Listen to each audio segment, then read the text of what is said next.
সালাতরত ব্যক্তির সামনে দিয়ে যাতায়াত করা নিষিদ্ধ। অনেক সময় দেখা যায় আমার সালাত আগে শেষ হয়েছে, কিন্তু আমার পিছনে যে আছে তার সালাত শেষ হয়নি, আমার ধৈর্য কুলায় না। আমি তাকে ডিঙ্গিয়ে তাকে ওভারটেক করে আমি চলে যাই, এটা নিষিদ্ধ। এই বিষয়ে রাসূল সাল্লাল্লাহু আলাইহি ওয়াসাল্লামের বাণী আপনাদেরকে শোনাচ্ছি। লাউ ইয়ালামুল মাররু বাইনা ইয়াদাইল মুসাল্লি মাযা আলাইহি লাকানা আইয়াকিফা 40। যে সালাতের সামনে দিয়ে যাওয়া, যে ব্যক্তি সালাতরত ব্যক্তির সামনে দিয়ে যায়, এ যদি জানতো যে কি পরিমাণ এতে গুনাহ হয়, তাহলে সে যদি 40 দিনও অপেক্ষা করার দরকার হতো, তাহলে 40 দিন অপেক্ষা করাটাকেও কল্যাণকর মনে করত। একজন ব্যক্তি নামাজ পড়ছে, আমি তাকে ওভারটেক করে তাকে ডিঙ্গিয়ে তাকে ক্রস করে চলে গেলাম, তার সালাতকে খুঁজে চলে গেলাম, এইটা যে কত বড় অপরাধ, পাপের কাজ, এটা যদি মানুষ জানতো, যে ব্যক্তি অতিক্রম করে সে যদি জানতো, তাহলে সে না চেয়ে বরং এখানেই দাঁড়িয়ে থাকাকে, কতদিন, 40 দিন দাঁড়িয়ে থাকাকেই কল্যাণকর, উত্তম মনে করলো। মানে কত অপরাধ। এখন বর্ণনাকারী বলছেন যে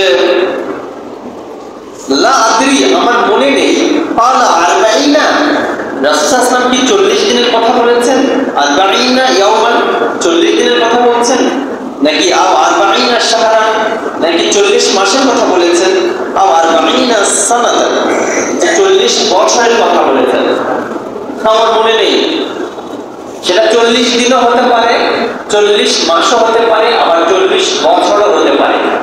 যে এত বড় অপরাধ সে যদি জানতো, তাহলে এই কাজ করার চাইতে, নামাজওয়ালা ব্যক্তিদের সামনে দিয়ে যাওয়ার চাইতে সে 40 বছর যদি অপেক্ষা করতে হতো, তাহলে এটাকেই সে কল্যাণকর মনে করত।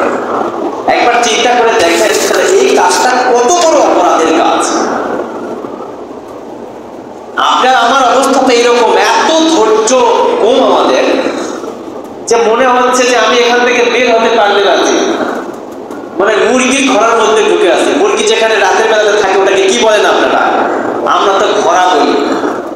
ছোট্ট একটা ঘরের মধ্যে থাকে। তো যখন বাড়িওয়ালা যখন মুরগি সকালে ছেড়ে দেয়, ও দৌড়ে পালাতে পারলে বাঁচে, সবার আগে যাবে, এইরকম অবস্থা, ভেঙ্গে ভুঙ্গে নিয়ে চলে যাবে। তা আমাদের অবস্থাটা এরকম হয়েছে। মসজিদে একে তো আসি না, 7 দিন অন্তর যেও আসি, ফরজ নামাজ হওয়া মাত্র বের হতে পারলে মনে হয় বেঁচে যায়। কেন? জুমা, এই যে মসজিদ, আল্লাহর ঘর, এটা পৃথিবীর শ্রেষ্ঠ জায়গা, জানেন না? বাজারে বসে থাকেন, কাশ থুতু মানুষ ফেলে দেয়, ওগুলো গাড়ি ঘোড়া যখন যায় ওগুলো আবার শুকিয়ে বাতাস আকারে আপনার নাকের মধ্যে প্রবেশ করেন। আজে বাজে গীবত হয়, আজে বাজে কথা হয়, টাকা পয়সা খরচ হয়। ফ্যান নাই গরমের মধ্যে, ওখানে বসে আপনি সময় পাবেন না। অথচ বাজার সবচেয়ে নিকৃষ্ট জায়গা, এমনকি টয়লেটের চাইতেও নিকৃষ্ট জায়গা। ওখানে আমি ঘন্টার পর ঘন্টা বসে থাকতে পারি, সময় দিতে পারি। কিন্তু মসজিদ, আল্লাহর ঘর, যেখানে বসে থাকলে যতক্ষণ বসে থাকবো ওই অবস্থায়, নামাজের অপেক্ষা যতক্ষণ বসে থাকবো ততক্ষণ আমার নামায় প্রভুর নামাজের নেকি লেখা হতে থাকবে। ফেরেশতারা আমার জন্য তোমার প্রার্থনা করতে থাকবে। আমি বসে থাকি, এখানে সময় দেই না, জুমার দিনও সবার পরে আসি, আর যাওয়ার বেলাতে সবার আগে যাই। মানে চালাকি করি, মনে করি যে আমি খুব ভালো কাজ করলাম, সবার পরে এসেছি আর সবার আগেই চলে যাচ্ছি। মনে হচ্ছে আমি খুব চালাক, খুব ভালো কাজ করেছি, সময় কম দেওয়া লাগলো, কাদার মতো কোনো জায়গায় বসে থাক। আমাদের অবস্থাটা হয়ে গেছে এইরকম। তাহলে মুক্তাদির সামনে আমি দেখিও না যে আমার পিছনে কেউ নামাজ পড়ছে কিনা, দেখি না, না দেখি বাস ওকে ওভারটেক করে চলে যায়। অথচ নবীজি বলছেন 40 বছর যদি তোমাকে অপেক্ষা করতে হতো, এটাই তোমার জন্য ভালো ছিল নামাজ খোঁজার চাইতে।